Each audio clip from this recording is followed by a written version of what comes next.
Lyn, thank you for coming on. If I may, I'll just by way of introduction, you're the mother of the creator of the original Silk Road Market, Ross Ulbricht.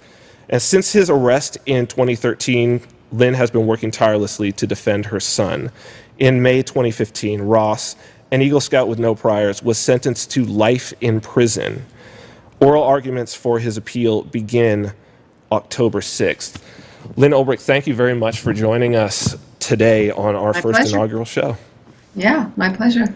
So, Christian and I were talking earlier. I don't know if you were able to hear. We were talking about free markets as being very, very important. And when the folks at Activist Post first suggested that we do this interview, I, of course, jumped at the chance. I've been following Ross's story. I think it's an absolute travesty of justice.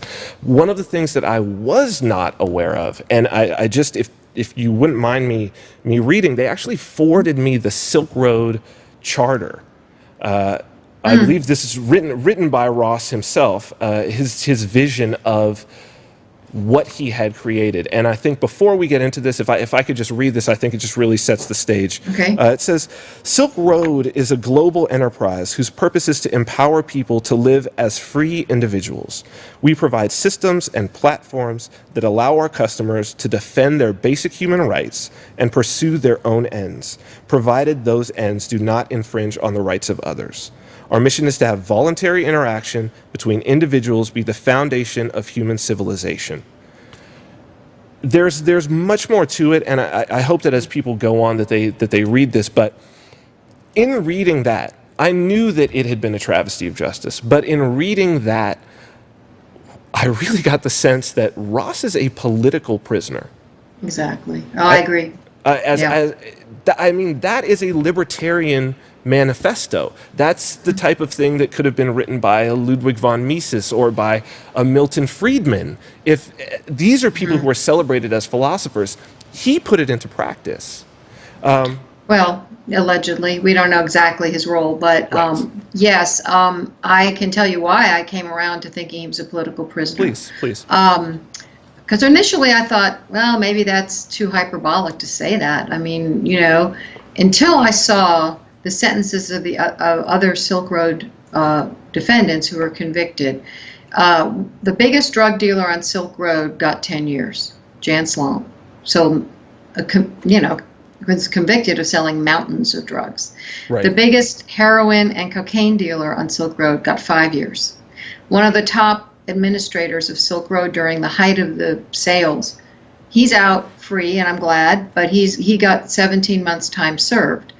And then Ross gets double life plus 40 years without parole for all nonviolent charges. Okay, so let me set the stage for the people, because I'm sure that we have some viewers out there who are not completely familiar with Silk Road and with the entire case, and I hope that we can get into that. I'd like to tell the whole story.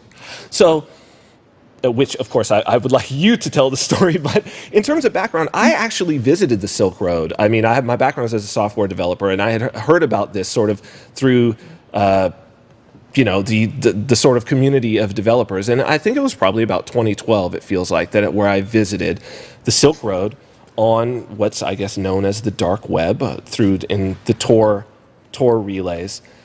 Difficult to get to. You kind of had to know somebody who knew somebody who had a web address that could take you to this site. And what I saw when I got there was basically a completely open market that was anonymous, and there were a lot of things for sale. There weren't yes, there were drugs, and I was actually surprised at the caliber. There were things there, and I mean, I am a huge drug use advocate. I'm very public about that, particularly, MDMA, psychedelics. I do ayahuasca ceremonies. I believe that there's always been a place in human society for consciousness-altering substances, and I think there's been great art that's been made under the influence, and people have had great revelations. And it's something that now we're seeing in this country, libertarians pushing to decriminalize, now it's legalized, but I would like to see a decriminalization of drugs. I think a lot of people will. I think a lot of people are going to go to the polling stations in just a few weeks, and they're going to vote to legalize the types of drugs that were available on Silk Road, and they're going to vote to legalize them. So if you could give us a little background about the timeline of Silk Road. I know that it's not for sure that Ross was 100% involved in everything that was going on. Can you give us some background in terms of a timeline and Ross's involvement with this before the case actually became a case? Mm-hmm. Well, unlike you, I never did go on Silk Road. Fair enough. So it's what I read and then was informed of when he was arrested. From what I understand, the site started in 2011 and was closed down in 2013. And of course, since then, there's been a proliferation of similar markets that are 10 times the size, and just enormous, without the ideals and without the restrictions, such as there were some restrictions like no child pornography, no assassinations or violence, no stolen property. So there were restrictions, but it was pretty much an open market, and it was vendor and buyer driven. And it's fairly much between vendors and buyers, from what I understand. Like I said, I've never been on it. So that's what it was, and that was not actually allowed to be mentioned at trial. Nothing but drugs, and even certain drugs, were allowed to be mentioned at trial to the jury. For instance, from what I understand, the biggest amount of sales, for at least most of the time, were small amounts of marijuana. Marijuana was barely mentioned at the trial. Certainly, in addition, you mentioned the political, which we can get back to, but that's another thing. Ross's libertarian views were not allowed to be mentioned at trial.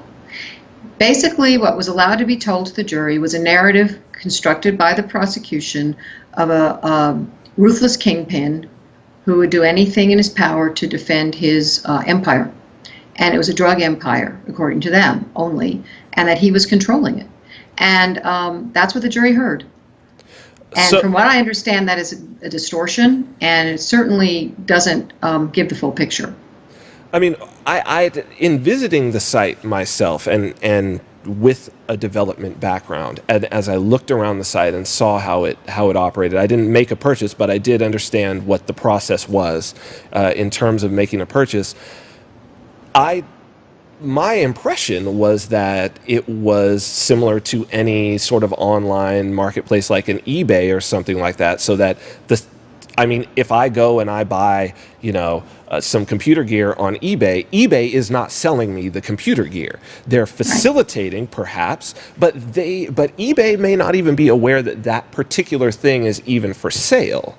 And if you have an open marketplace and I'm assuming that it's automated in this case, it seems like a very difficult case to make. What really struck me in this entire case is looking at Ross and looking at how old is he?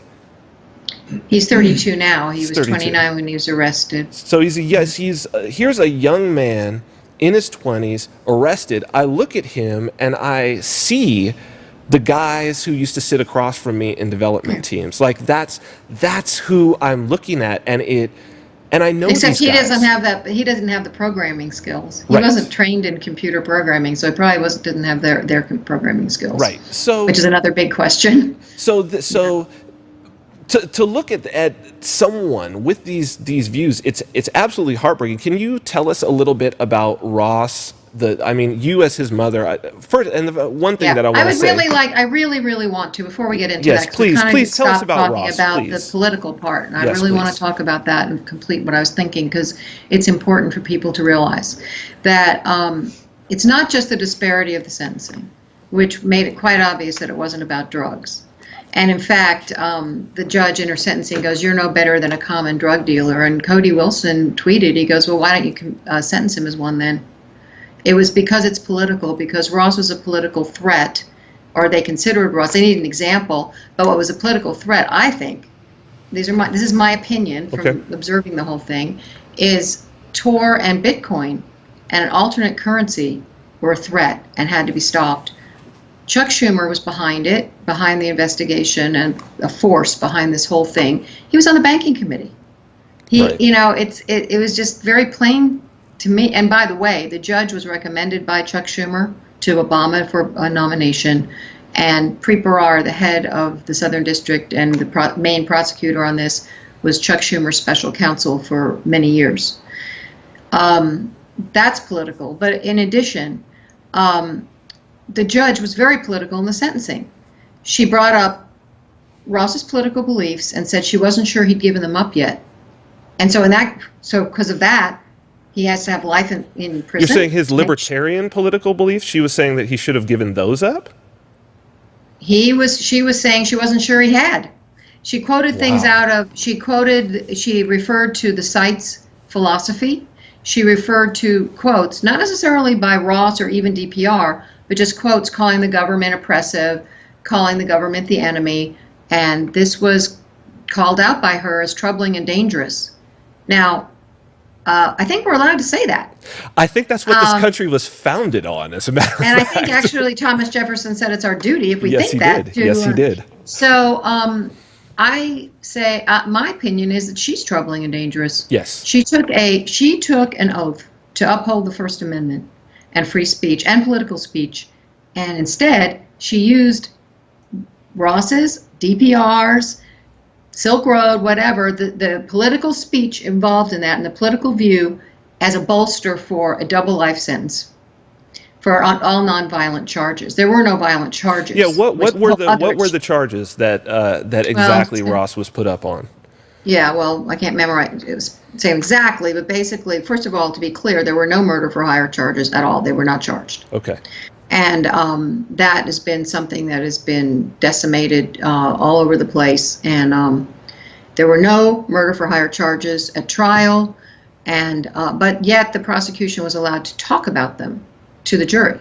So the prosecution was discussing murder for hire, which is a crime, but this crime was something that was never charged. Never charged. That seems very improper to me. Mm-hmm. Yeah, it does. And then it was used at the sentencing as well, even though it was never charged, never proven, never convicted. Mm-hmm. So he was convicted by an ill-informed jury of narcotics trafficking, money laundering, computer hacking. Not that he hacked, not that he laundered money, but because there was hacking software on the site, which goes back to your point, which is transferred intent. Is eBay, is Amazon responsible, or is FedEx responsible for the transportation of illegal pharmaceuticals using FedEx, which they were indicted criminally by the United States government for, because somebody used FedEx to send something they don't think should be legal. Now, this is called transferred intent. It expands the criminal umbrella tremendously. Sure. As you can imagine. Yes, it makes me responsible not only for myself, but what somebody else does. And of course, as you say, it could put a chill on the internet, because people then who wants to be held responsible for what's on their site, they don't even always know. Yes. Sometimes they do though. Sure. But they're not the one. In any case, another charge was the continuing criminal enterprise, or known as the kingpin charge, which is putting Ross in the same category as, like, these really violent kingpins like Pablo Escobar, who was responsible supposedly, convicted of 3,000 murders, 300 assassinations. Right. He's a kingpin, okay? Right. They're saying Ross is a kingpin. Now, they didn't the kingpin charge requires that the prosecution actually names 5 people the kingpin directly supervised, organized, and, controlled. They didn't name one. They didn't name one actual person. Wow. And they still got this life sentence, because it has its own life sentence, kingpin. And then the narcotics trafficking has its own life sentence.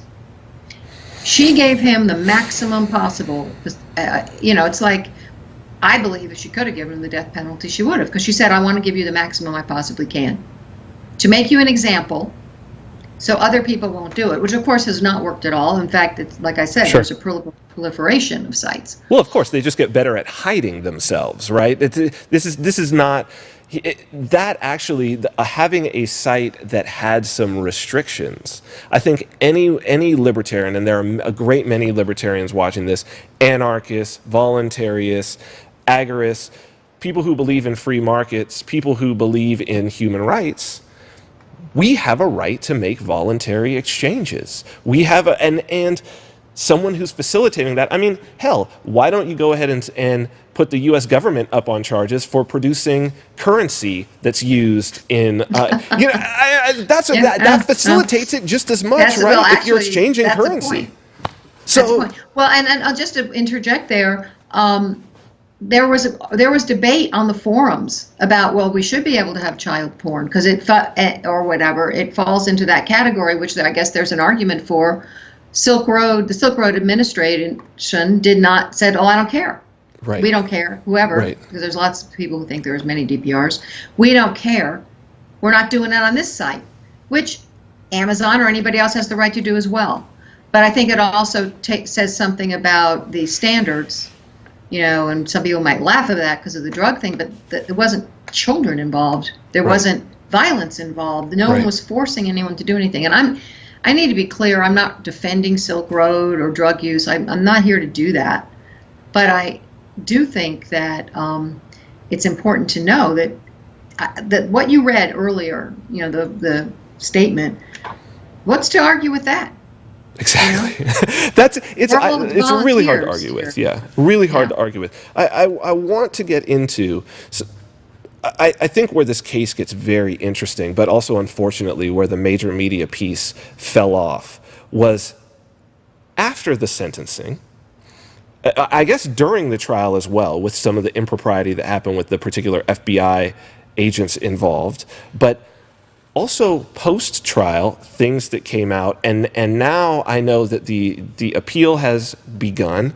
If you could take us through some of the government charging this young man, but yet can you take us through some of the things that the government agents themselves did in the course of this that either did show up in trial, didn't show up in trial, but that you're bringing up now in the appeal? Absolutely. Well, it's a big part of the appeal is that there were two government agents in the Maryland, at the core of the Maryland investigation, Carl Mark Force and Sean Bridges, who are now in prison for stealing over $1 million.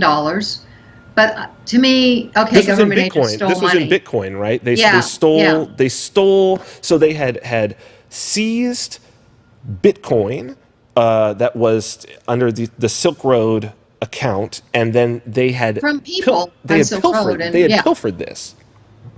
Well, yeah, and abused their power. But also, what's even more interesting to me is that these guys were high-level computer experts. That's why they were on the case. Right. And in fact, Sean Bridges, one of them, was working for the NSA at the time.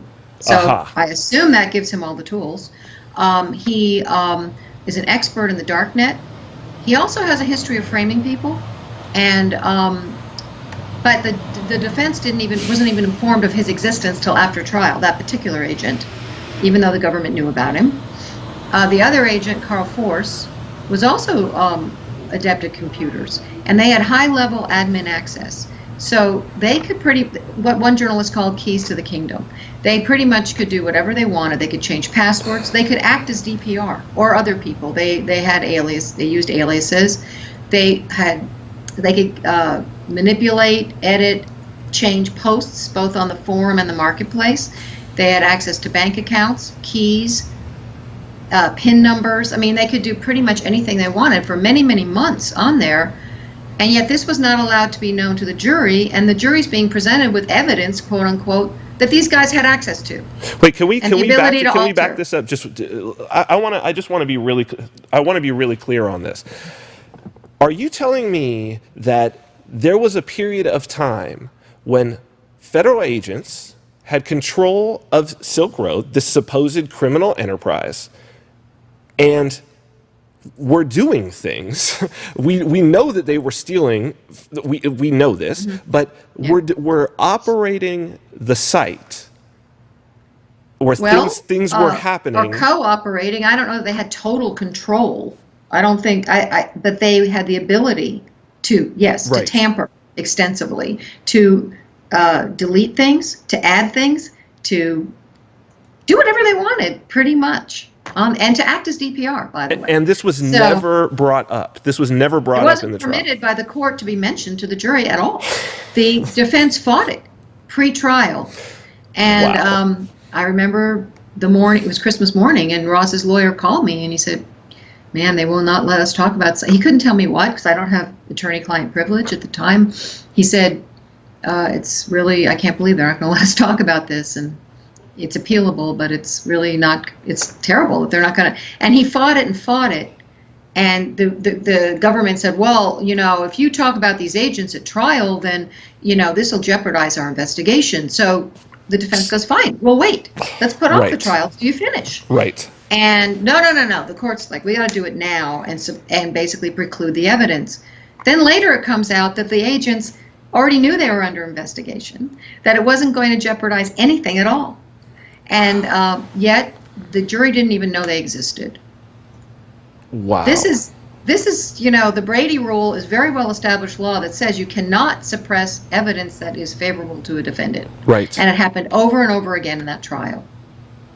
Wow. So it's not just about Ross and it's not just about Silk Road, because fair trials are a pillar of our liberty here. If we don't have fair trials, well, every totalitarian regime has show trials. I mean, it's absolutely. If our trials are not real, are not fair, it's very alarming.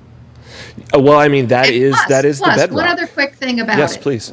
Well, there's so many, but this comes to mind.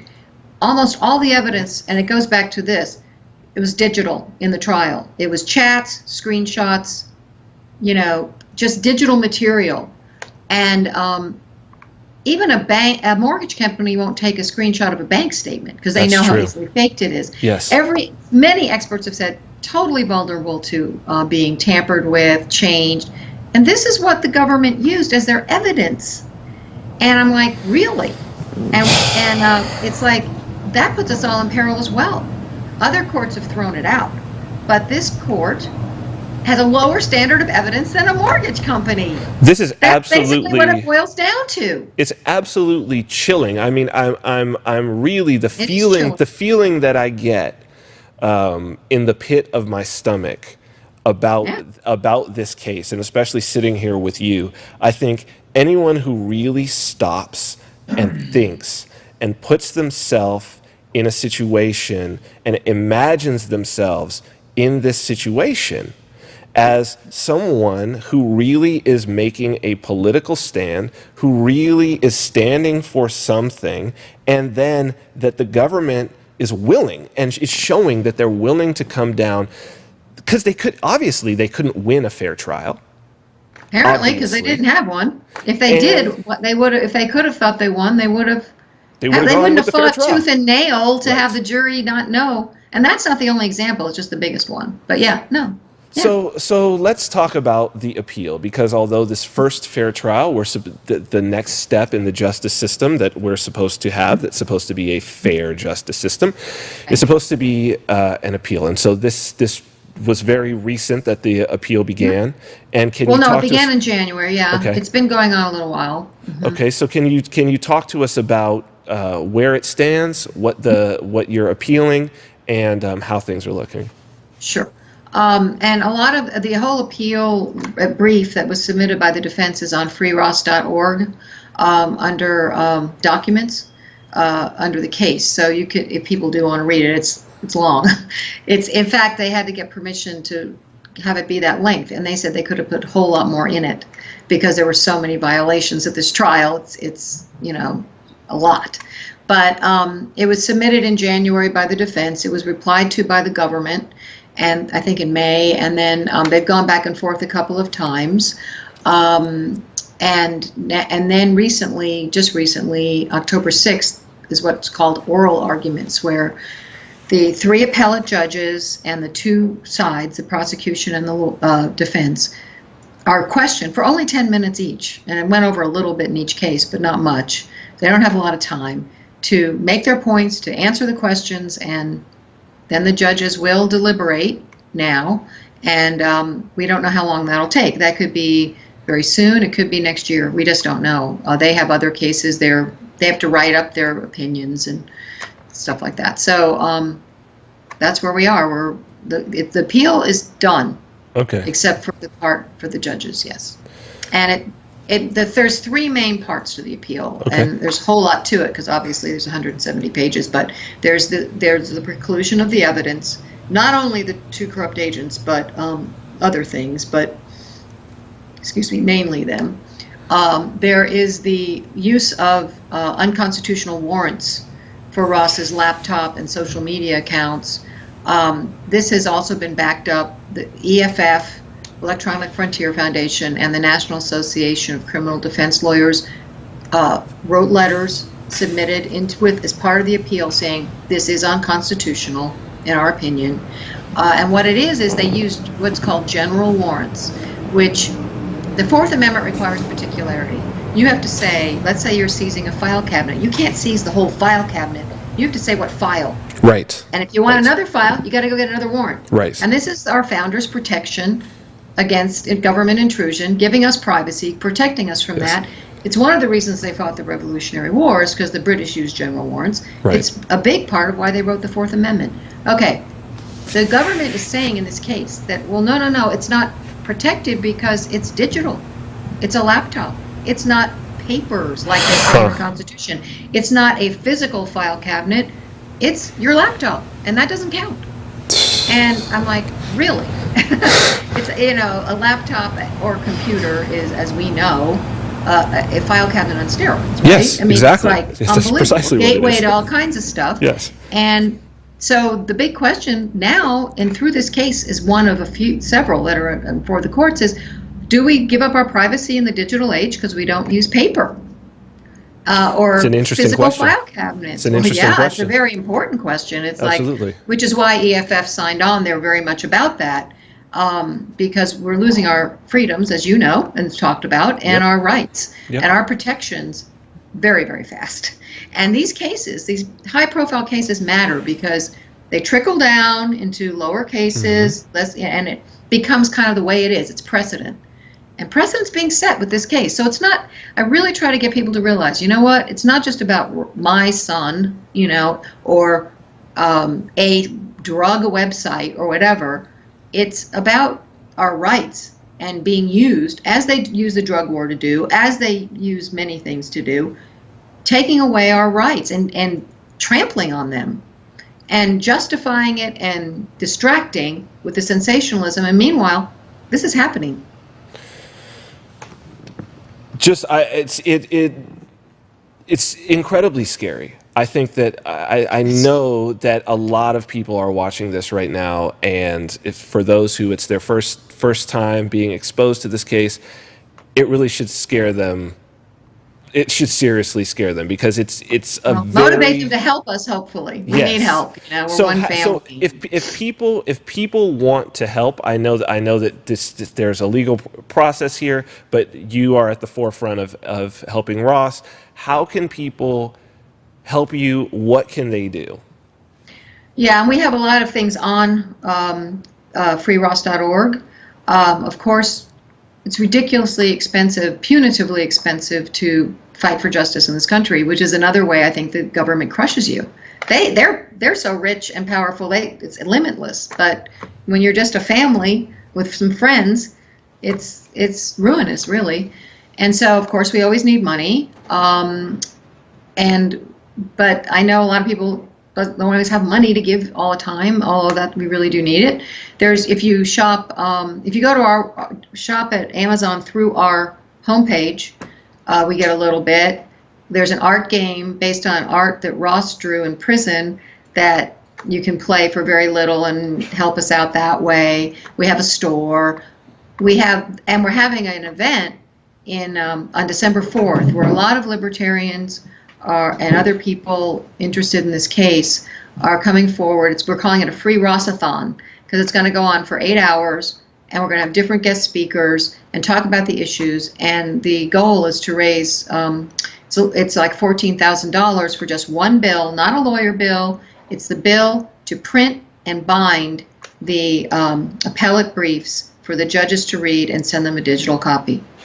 Wow. $14,000. Wow. And that's the kind of thing that you're up against. And then there's experts, and so it's all this stuff. So that is specifically about wanting to, raise that money as a goal.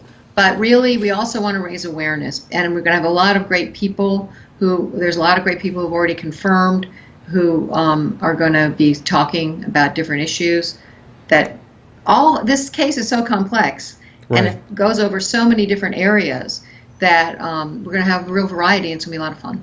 So we're going to have that, and we'll be announcing it and everything. Free Rossathon, yeah. And they can get this information at freeross.org. .org, yeah. Okay, it's there. Fantastic. And also just, share. There's a place where you can sign up to be a volunteer, because hey, I'm older. I'm not tech person. I didn't grow up with it. I'm like struggling constantly to learn, and I have some help for sure. But we always need help. There's so much to do there. If people want to volunteer, also sharing on social media to change the narrative into like what you're doing. You're helping tremendously, just letting me speak about the bigger issues here that would really matter, because you get it. Well, thank you. It's an important case. It is. Frankly, I find that not all, but many of the mainstream media either don't care or they don't get it. Right. And they don't talk about it. They'd rather talk about the uncharged crime of murder for hire. They'd rather talk about drug kingpin, whatever. And I think they know just as well as we do that Ross is not dangerous. If he walked out of there tomorrow, no one would be scared. Right. Mm-hmm. He's not a threat to anyone. And so it's just, yeah. And I sort of see this as an opportunity because of what I've seen myself firsthand. Mm-hmm. With the violations. I was shocked, and I wasn't a particular big fan of big government or anything, but I was just like, wow, I can't believe they operate like this. I was just shocked.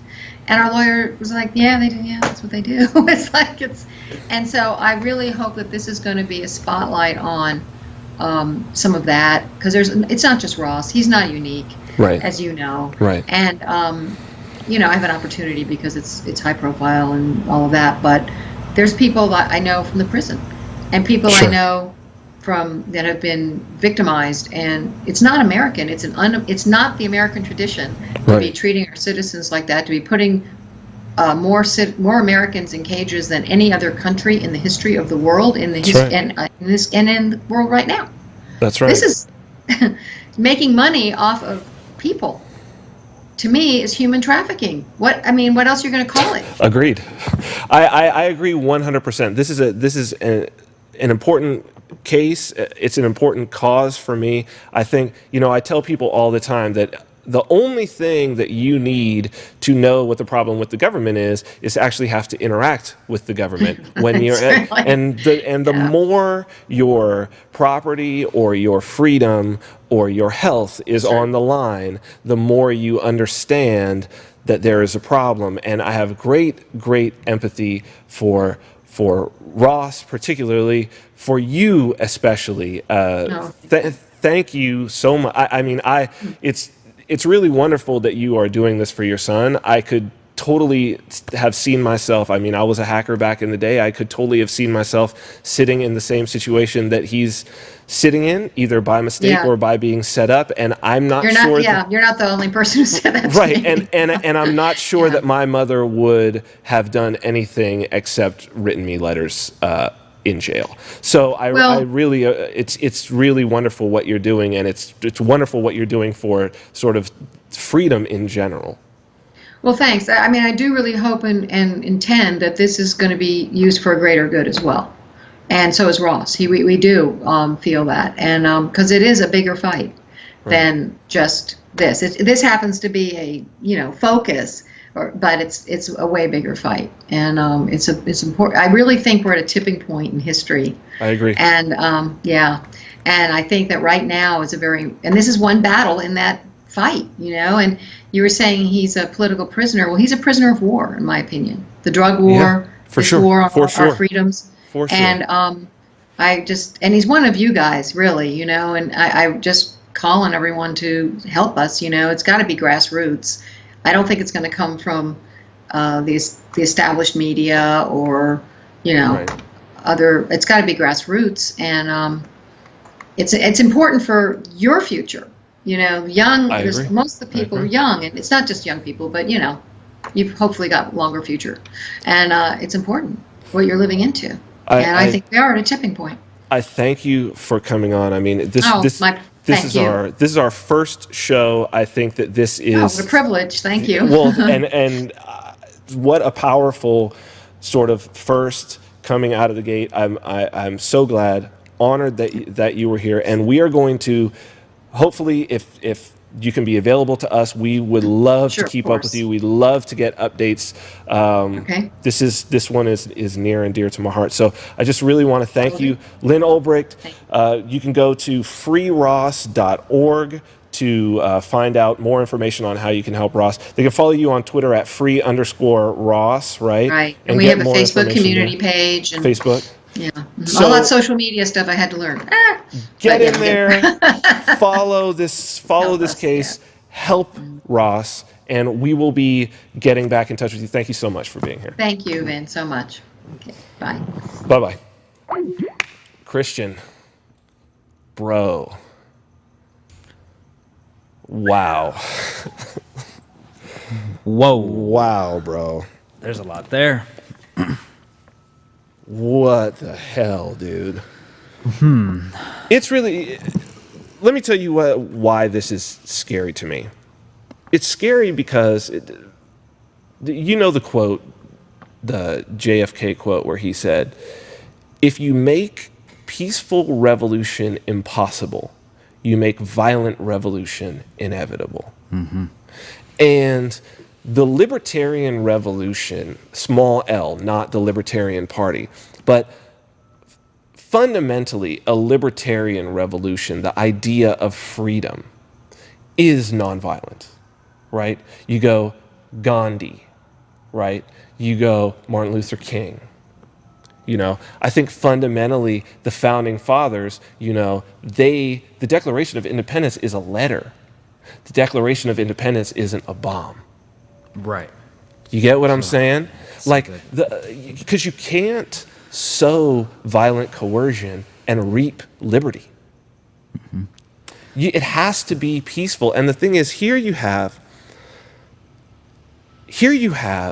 someone, and we don't know his full involvement with the site. We don't know how many people there were. But regardless, whether it's him, whether it's a number of other people, someone setting up a website, peaceful website, it has been shown and studied that here you have a situation, people buying and selling.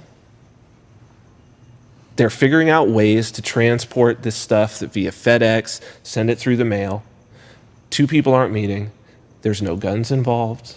There's no robbery. I mean, in the drug game, robbery is a big thing. People get killed and what do they say?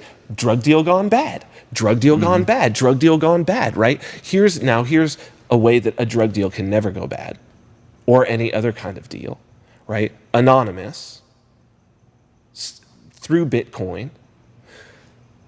Here you actually have a solution to all of these things where people are like, well, this is why we're fighting the drug war, because we have these drug gangs holding on to turf, blah, blah, blah.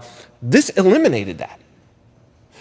Here you have actually a solution to eliminate all of those things that are considered the bad things in the drug war. When you take out the violence from the drug war, all you have left is the drugs.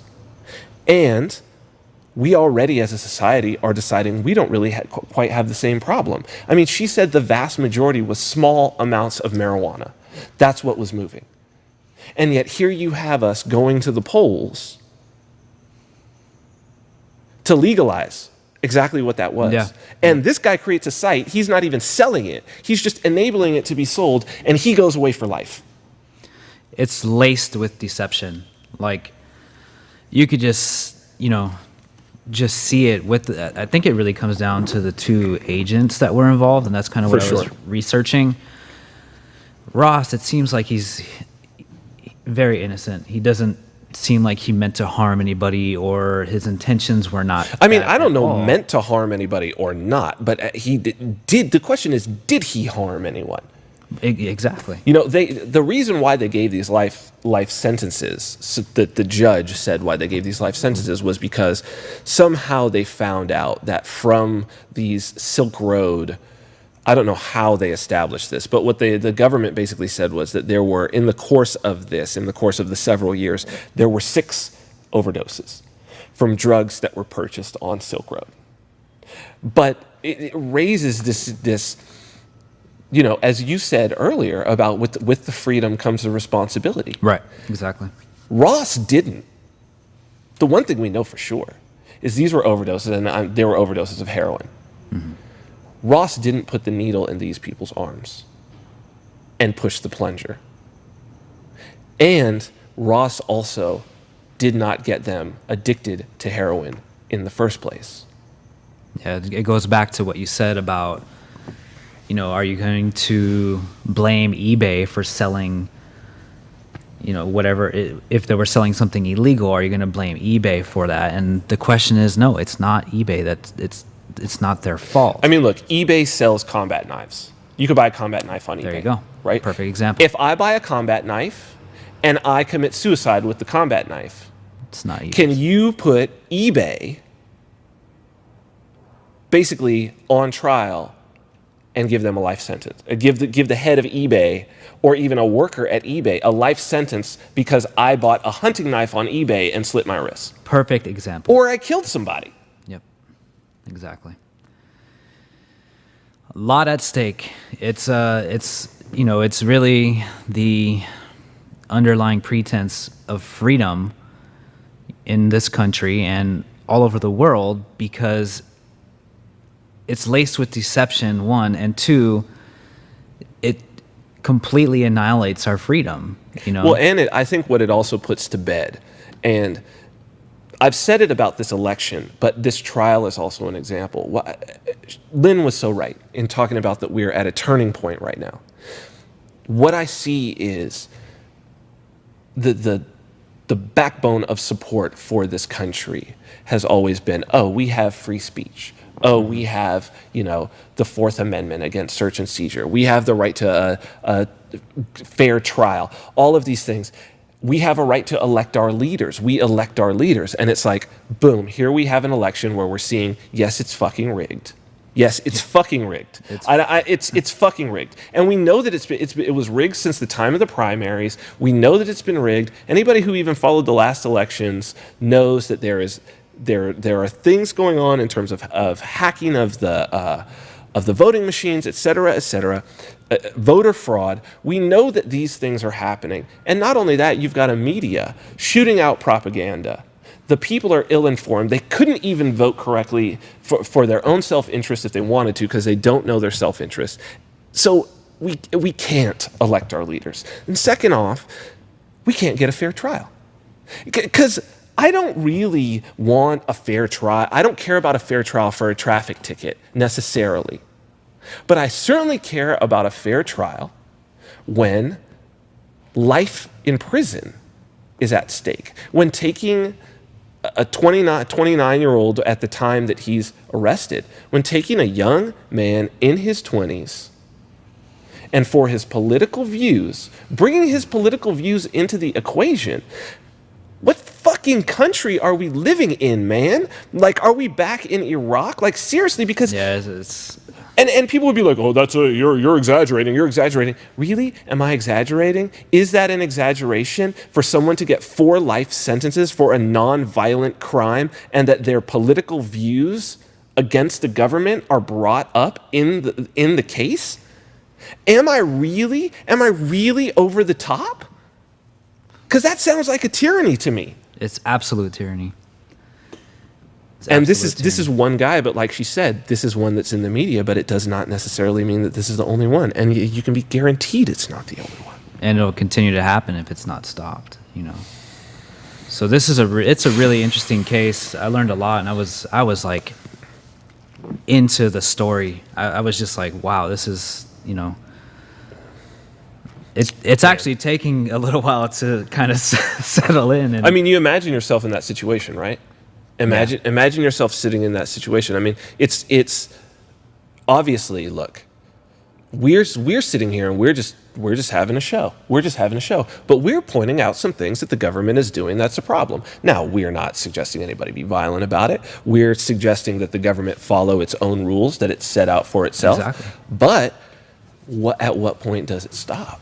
Like, at what point have we reached the place where they start coming for us, where it's not Julian Assange's internet that's cut off, where all of a sudden we see our stream go down?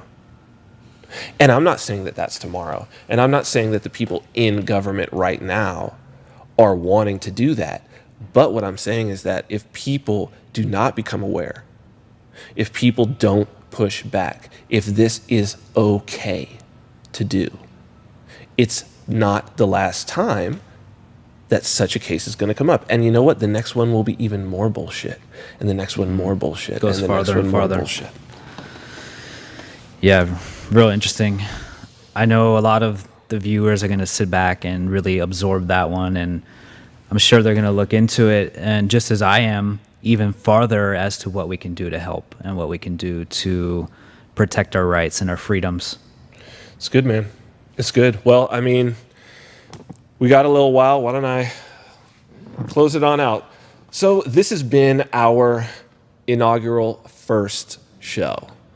I thank everybody who joined us. I really want to thank Lyn Ulbricht for coming on and sharing. I know how difficult this must be for her. I can only imagine being a parent in her situation and watching her son go through this, but I really just want to say again, I salute her bravery, I salute her resoluteness, and she is really doing the right thing for all of us. So please go and support.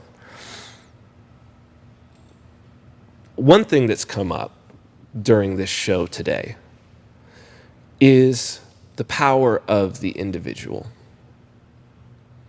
From our first story of Julian Assange, this single man being singled out by the most powerful government in the world, his name being brought up time and time again in presidential debates as a danger. A single man who spent 10 years disseminating the truth, just the truth, a perfect record of truth. When truth tellers become the enemy of the state, then the state has become the enemy of everyone. You've got the power of the individual, because it could have just been an individual that took down Twitter. So on the positive and on the negative, it's a double-edged sword that as the individual grows and the individual has more power, as the individual recognizes themselves as being a free actor, it's also going to come onto you to have responsibility. That when you have knowledge and when you have power, that you take care and see yourself in that other person's position. And if you do happen to be a government employee, that maybe as you move through your day, after seeing what happened with Ross Ulbricht, that you move through your day a little more empathetic to the people on the other end, to the people dealing with government, the people that you're there and supposed to serve. And if you're an individual in the media and you're seeing this propaganda happen, wake up. If you're in the major media, say something, speak out. Risk. Because you're not just risking for yourself, you're risking for your fellow citizens. You're risking for your children and you're risking for their children. And the only thing you're risking is getting fired. Is getting fired from a deceptive organization that's leading the world towards more violence and less peace. And then there's the power of the individual and small groups like Christian and I and like the folks at Activist Post and so many other outlets who've decided that they're going to put their pens to paper or their faces in front of the camera or behind the camera to deliver the truth. And you know what? If you're one of those people in major media and you are unable to tell the truth and you are sacrificing your principles for a paycheck, why not take your talents and spread the truth? Because you know what? The truth is powerful, and the truth is going to set you free from that situation that you're in. And as an individual, when you see cases like the case of Ross and the case of the Silk Road, put yourself in that situation and understand that it could just as easily be you. It could just as easily be you. As you become a freedom-loving person and as you demand liberty, there are factions that don't want you to have it. There are factions that are going to want to silence you. There are factions that are going to want to do everything that they can to deprive you of your property, to deprive you of your liberty, maybe to deprive you of your life. And the way that you prevent that from happening in the future is you help those who it's happening to now. You help it when it's small. And whether it's just by sharing what we've put together today, sharing the interview that we're going to put out with Lyn by itself on YouTube, or sharing stories from Activist Post or other outlets, or even just sharing a meme on Twitter that celebrates freedom. That's how you make a difference. Because freedom is a mindset. All we need to do is educate. If you make a man wise, you'll make him free. So, that's our show for today. Thank you for joining us.